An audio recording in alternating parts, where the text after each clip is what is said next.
안녕하세요. 여기는 부린부린 스쿨입니다. 지난 시간에는 세금은 피하는 대상이 아니라 내 상황에 맞게 선택한 결과라고 말씀드렸는데요. 오늘은 그 반대 이야기를 해보겠습니다. 세금을 선택하지 못했을 때 어떤 일이 벌어지는지, 그리고 왜 절세는 기술이 아니라 사전에 설계해야 되는 문제인지에 대한 이야기입니다. 요즘 부동산 뉴스를 보면 세금 폭탄을 맞았다라는 표현을 자주 보게 됩니다. 그런데 자세히 들여다보면 거의 공통점이 있습니다. 갑자기 세법이 바뀌어서가 아니라 조건을 정확하게 이해하지 못한 상태에서 선택을 미리 해버린 거죠. 대표적인 사례가 일시적 2주택 비과세 요건을 놓친 경우입니다. 많은 분들이 기존 집을 팔고 새 집 사면 비과세지 이렇게 단순하게 생각합니다. 하지만 실제로는 취득 시점, 보유 기간, 처분 기한, 지역 규제 여부까지 조건이 아주 촘촘하게 얽혀 있습니다. 이 중 하나라도 어긋나면 비과세는 사라지고 수억 원의 양도세가 발생할 수 있습니다. 문제는 이게 실수처럼 보이지만 사실은 사전에 시나리오 없이 움직였기 때문입니다.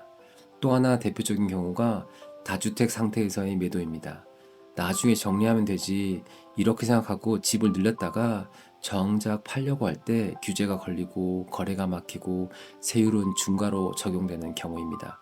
이때 세금은 엄청난 벌금처럼 느껴집니다. 물론 정책이 갑자기 바뀌어서 억울한 경우가 많다는 것도 잘 알고 있습니다. 하지만 오늘은 예외적인 상황이 아니라 대부분의 일반적인 경우를 기준으로 말씀드리겠습니다.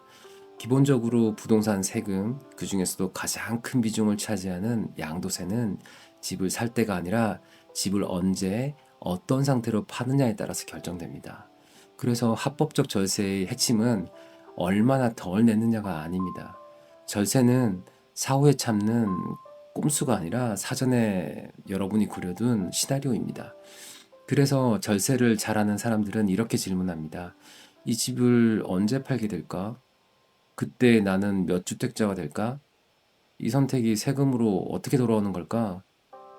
반대로 세금 폭탄을 맞는 경우는 대부분 이런 질문을 하지 않습니다. 일단 사고 보자. 그때 가서 생각하면 되지 뭐. 그리고 그때가 왔을 때 선택지는 거의 남아있지 않습니다. 오늘 여러분이 꼭 기억하셔야 할 내용입니다.